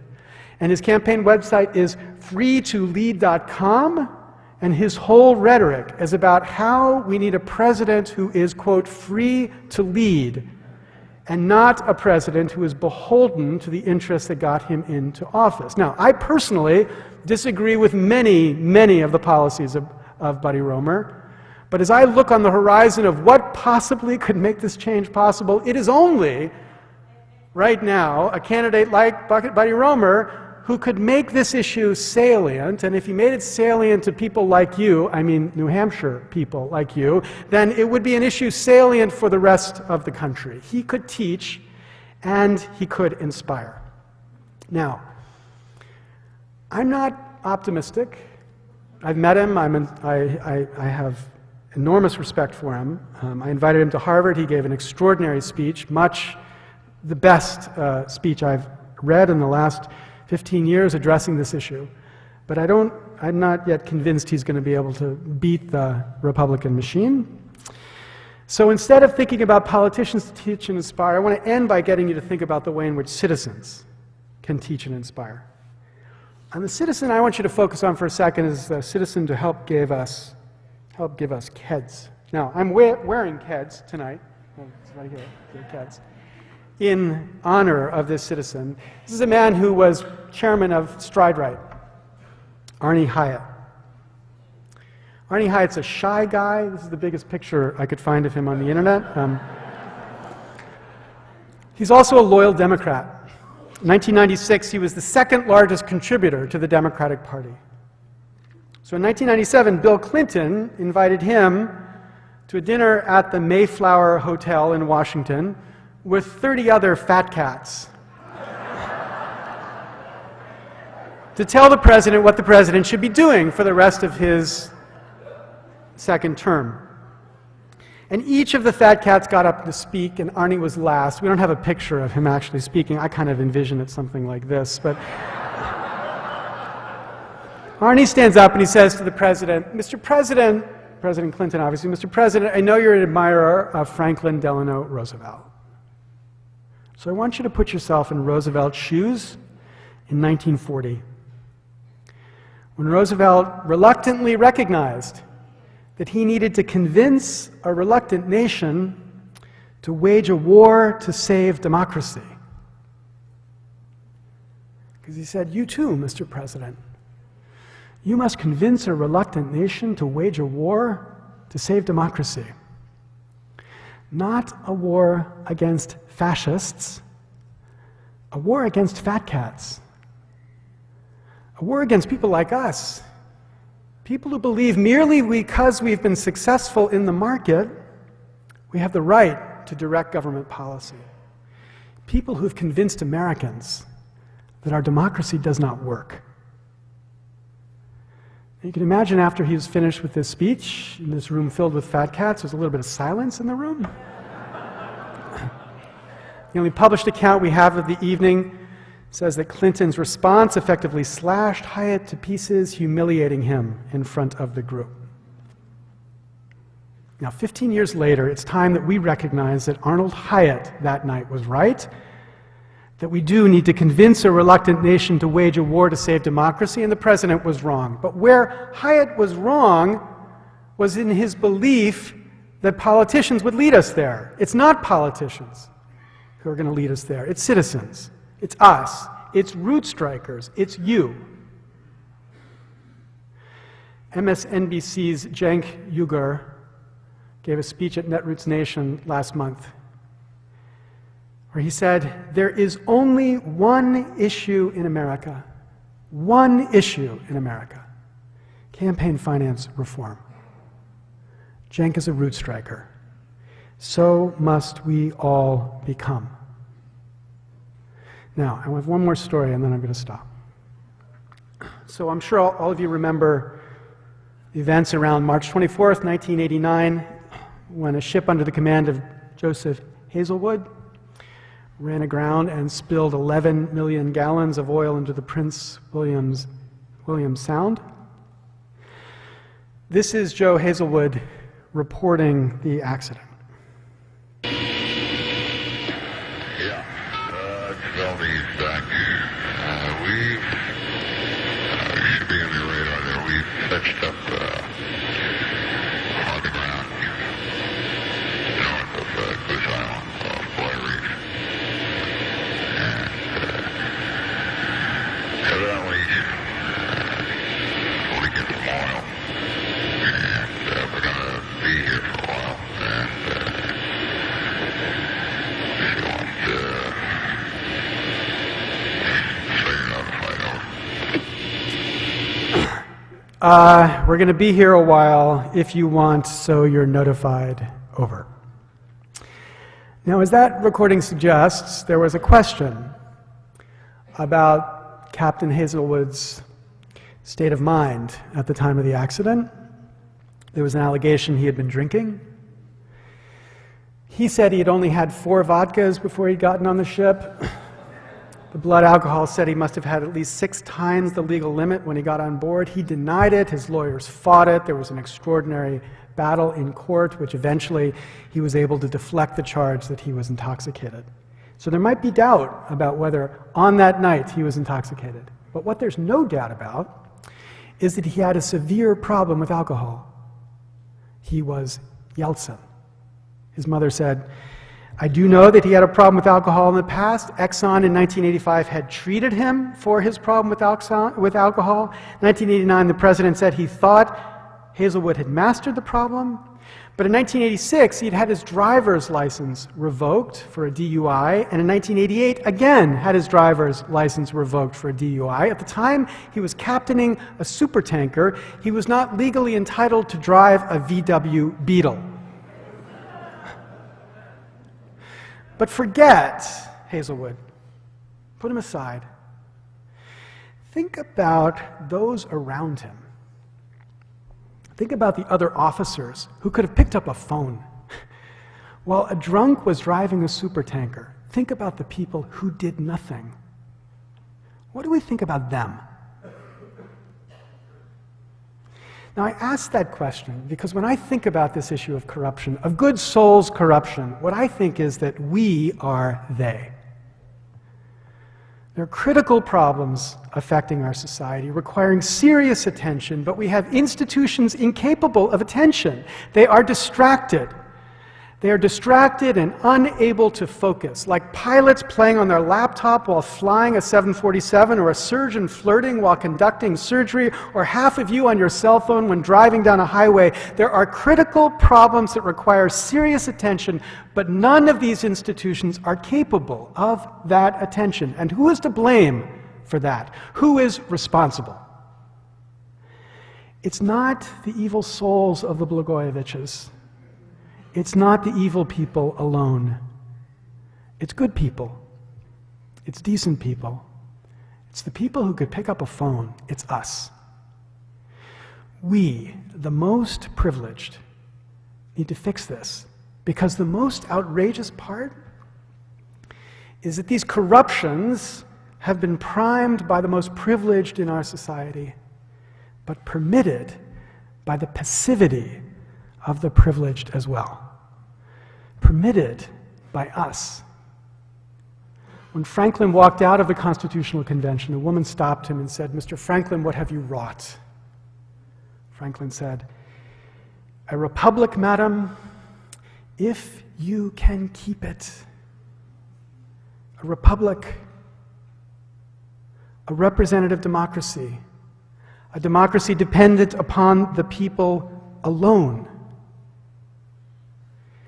We have lost that republic. We need to act to get it back." Thank you very much.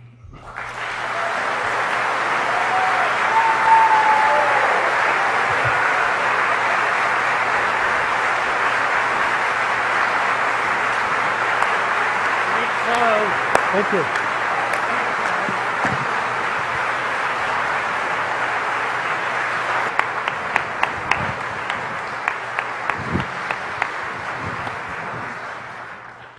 I'd say he might have struck a responsive chord. We have a limited time to get a couple of questions asked and responded to. Do you want to use that mic or handheld? Okay. Go. Well, Professor Lessig, you raised a lot of questions in the first half, and we got all the answers. You answered them all in the second half. Not actually. But here's a question that many people asked in similar ways. What can we, as citizens, do to reduce this institutional corruption? Yeah. So, fantastic question. I think the most important thing to do is to force the issue into the foreground. So every single candidate running for whatever office has to be asked, what are you going to do about this problem? What do you think about this as a problem, and what are you going to do about it? But it's not just politics. Right? So at Harvard, I run a Center for Ethics where we're studying this problem of institutional corruption across a wide range of institutions. Universities, where professors take money to give public testimony, or doctors taking money from drug companies, or media companies that are increasingly sensitive to the way in which what they say affects their ad revenue. These are all contexts where the kind of corrupting influence I've talked about needs to be prevented and requires ordinary people to hold all of us account for this. And the way to do that, again, I think, is not to simplify the problem and to say these are just evil people. The way to hold these people to account is to recognize these people are us. As lawyers, as professors, as politicians, we all live in these systems, and we have to accept the humanity of the other side, but push hard to preserve the integrity we know these systems depend upon. Can we ever get rid of lobbyists and change this vicious cycle? Okay, so I believe we need lobbyists in our system. As John Edwards used to say when we used to quote John Edwards,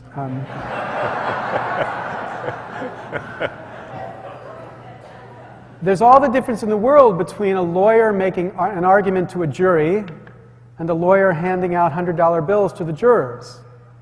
And the problem with our lobbying system as it exists right now is that it doesn't understand that difference. The lobbyists are both the providers of information and also the channels through which campaign funds get contributed.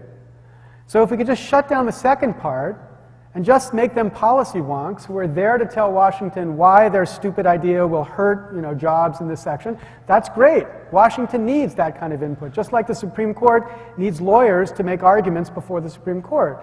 But when you stand as a lawyer before the Supreme Court, the justices are completely free to reject what you say, to say that's a nice argument, but I'm just not going to buy it. And they don't worry that if they reject it, they're not going to have a job next year.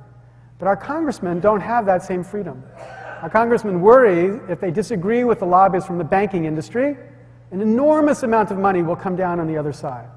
And therefore, they don't disregard what they think is wrong because they are sensitive to this. So lobbyists are not the problem. Lobbyists inside of this system of corruption is the problem. And I think we can answer the corruption and keep the lobbyists.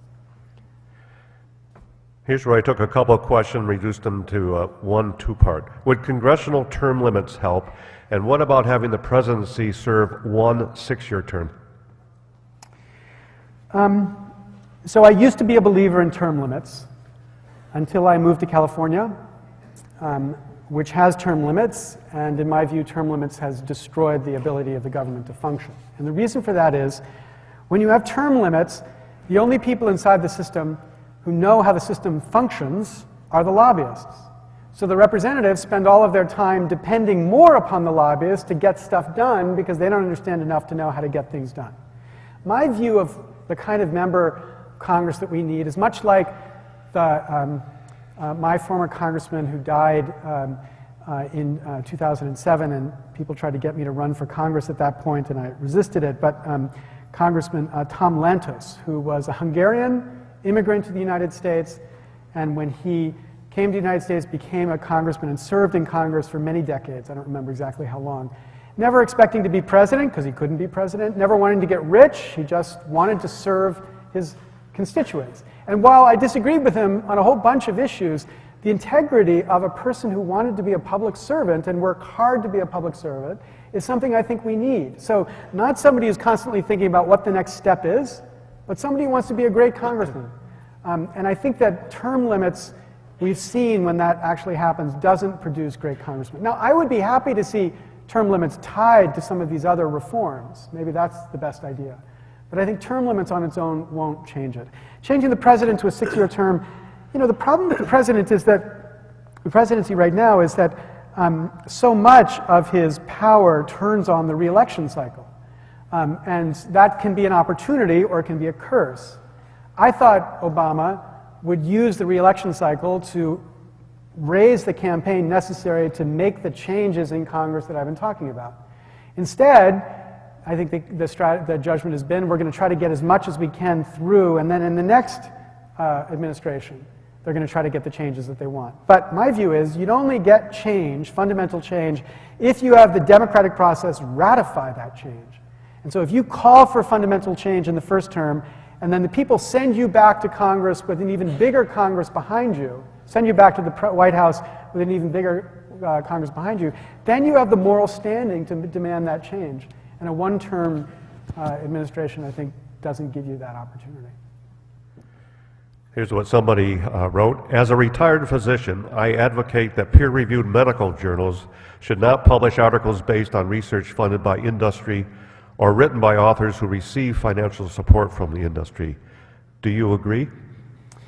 So my bias is to agree, but I think that it's an issue that requires serious study to see whether there aren't ways to insulate the process better.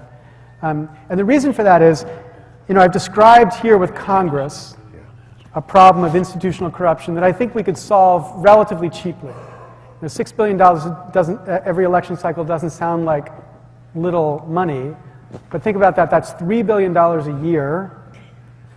And if that $3 billion investment could reduce the amount of corporate welfare, as the Cato, the right-wing Cato Institute calculates it.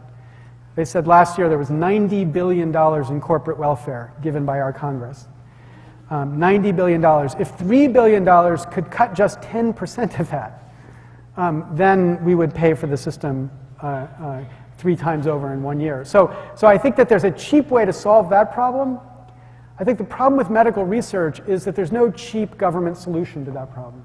60% plus of drug trials are funded by private industry, and we don't have endless government money that can just come in and solve that problem overnight. So we got to think about ways to create the right kind of insulation despite the fact of industry funding.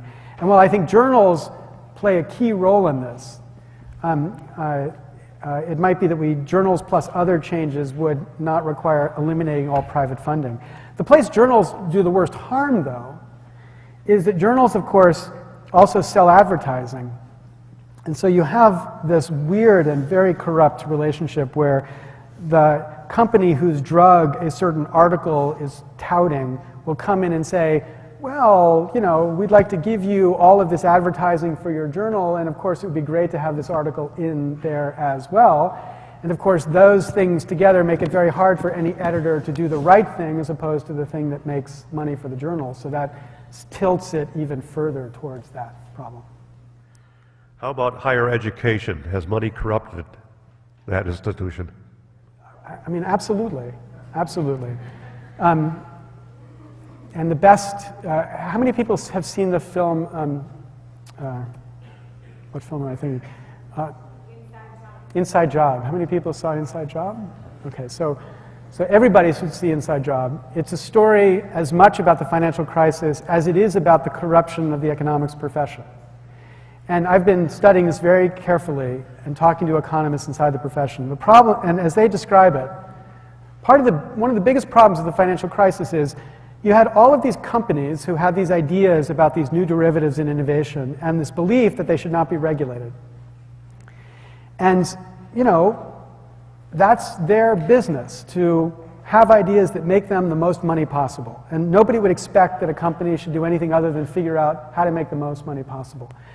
But then they would bring in academics who would basically tell policymakers, yeah, what he said, it's a good idea. We should just not regulate this, and this is going to be the greatest innovation since sliced bread. But what people didn't realize is that those academics were paid by the same Wall Street firms that were trying to promote this public policy. So they would come in and pretend to be talking about what makes sense, but actually they were talking about what made them a huge amount of consulting dollars. Right? And so the academy was corrupted by exactly this kind of process. And I think what we in the academy have to do is build the right kind of insulation to make sure that we know who are the independent professors and who are not independent. Now, it's a hard balance to draw because, you know, a company like Google comes in and gives money to Harvard University. If I say something that is nice to Google, am I being corrupted by the fact that money goes to Harvard University? You know, obviously anybody who knows the way universities work know that, well, that's so indirect. It's so hard to imagine how it affects my interest at all, so therefore it's not reasonable to say that I'm being influenced by that. But there are many people out there who just say, oh, geez, money from Google, therefore you're being corrupted by Google. So we have a lot of education to do to get it so people are actually confident in what the academy does again. But I think we, the academy, have brought this problem on ourselves, just like Congress has brought its problem on itself. Are there any societies or countries out there that are not affected by this economy of influence or corruption? Yeah, there are. I just 2 days ago came back from New Zealand, which is a extremely high functioning democracy. It is #1 in the anti-corruption index of Transparency International, it and Denmark.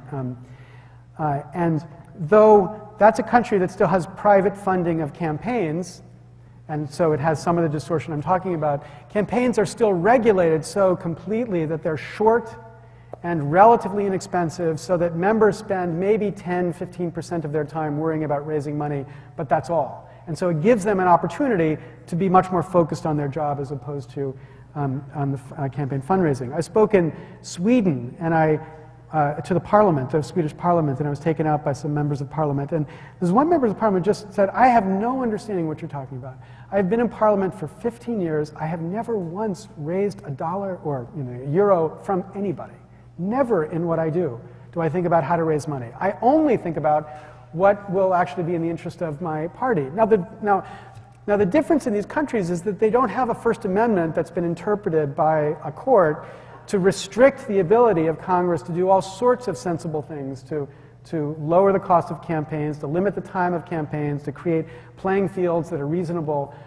We can't do any of that. So we can't adopt any of the reforms that other countries adopt. The only thing we can do consistent with our Constitution today is to adopt something like a public funding proposal that I've described. That might not be enough, given Citizens United, but it certainly is the first thing we should do, so we build a Congress that's eager. In the 1930s and the 1950s, how was election money raised in those days? Were there lobbies? So, the counterintuitive part of the story is the Congress, all the way through the beginning of the New Deal and and some think even in the New Deal, was corrupt in the grossest kind of way. You know, the Gilded Age, and all through that period of time, you know, wine, women, and song was the tool used to get whatever lobbyists would want. And lobbyists were a really grotesque profession of people who just used whatever influence they could to get what they want. That changed dramatically. And again, I have enormous respect for lobbyists today. These are very smart policy people. And they fleshed out all that kind of corruption. And the kind of corruption that's replaced it is this kind of in plain sight corruption. Not the illegal corruption, but the legal corruption. So in the 1940s and 1950s, you had a little bit of this, you still had this illegal corruption, but you also had systems that were not so expensive. So campaigns were just not that expensive. And members would maybe have to go 1 or 2 fundraisers in the summer before the election, and that would fund their campaigns. But most of the time, they didn't have to worry about funding their campaigns. That's not what was in their heads. So it's a matter of degree, but the point is, at a certain point, matters of degree become differences in kind. And I think that's what happened slowly until the 1990s. And then when Newt Gingrich became Speaker, a whole series of changes happened that made the Democratic Party and the Republican Party both keenly focused on how to raise the most money they can as quickly as they can. Because when the Republicans took control for the first time in 40 years, both control of the House and the control of the Senate, it created a competitive Congress that required both parties to raise huge amounts of money in order to keep competitive. And that's where the system, I think this is what Kaiser's book makes clear, that's where the system really changes. I think you may have answered this during the second half, but I'm going to ask it anyway. Would not the best way to reduce corruption be to reduce government regulations of the economy? Well, again, so I remember believing strongly in the deregulation mantra. But what I was trying to argue was you can't just assume the policy outcome that you want. You have to answer the question, how are you going to get there?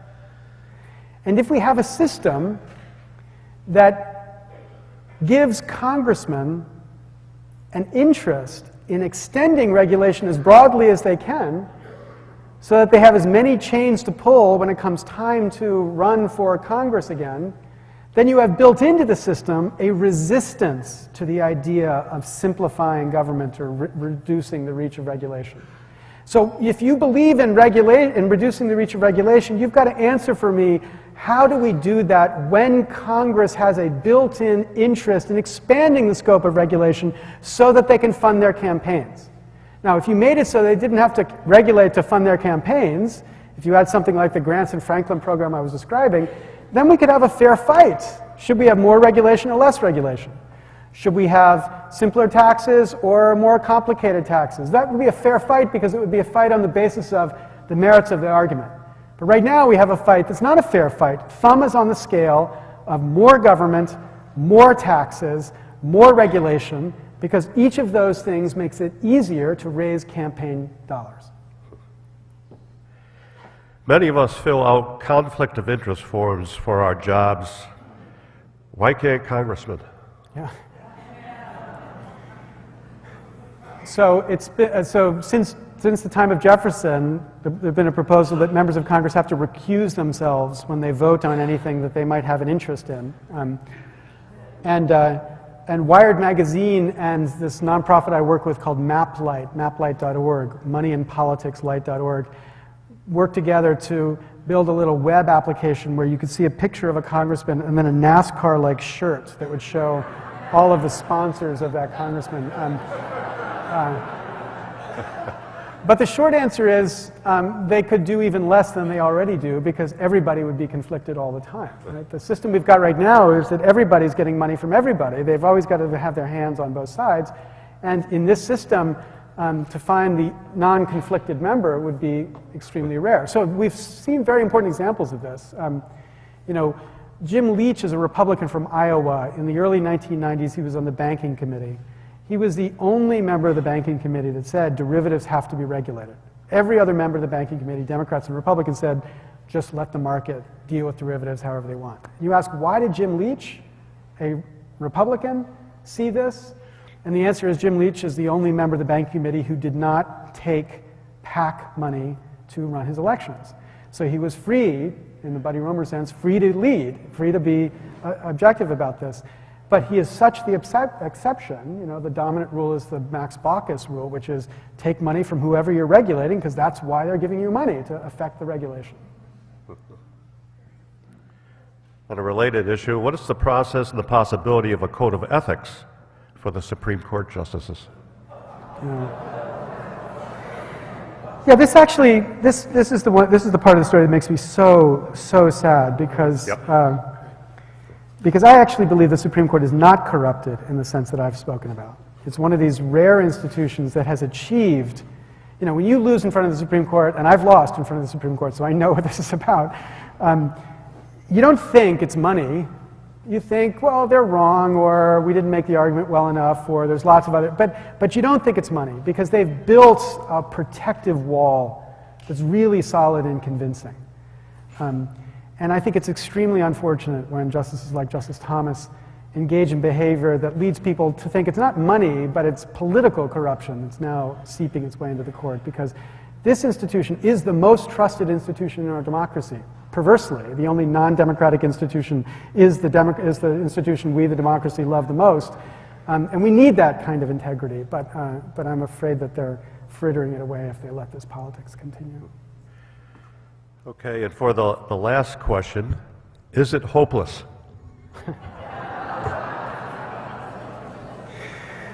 Yeah, so that's a very meaningful question for be here at Dartmouth, because I spoke here about, I think it's about a year ago, and a woman asked that question. She said, so you've convinced me. There's nothing we can do. It's hopeless. And I had this image in my head, a frightening image in my head of my 7-year-old boy.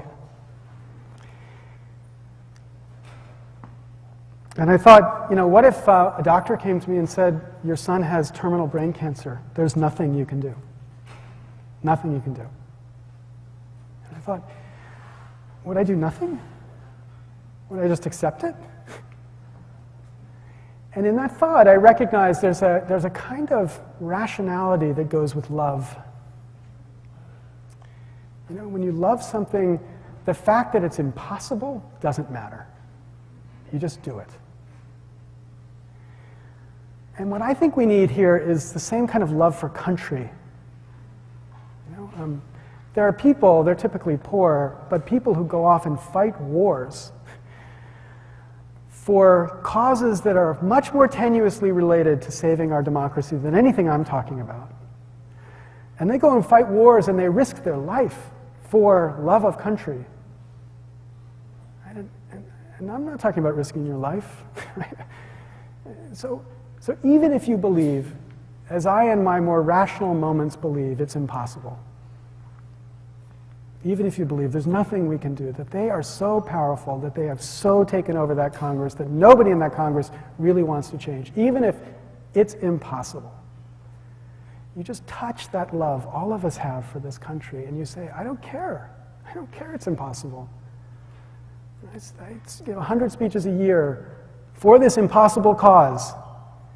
I used to give speeches in a context that got paid lots of money. Nobody pays me to give corruption speeches. So I give lots of corruption speeches for no money, even though it's a lost cause. And all I want to inspire people to do is to do a tiny bit of that for your love for this country, for this impossible task, to give us a chance, if not for you and not your children, your grandchildren, to recover this republic, because we have no choice about whether to fight to recover it.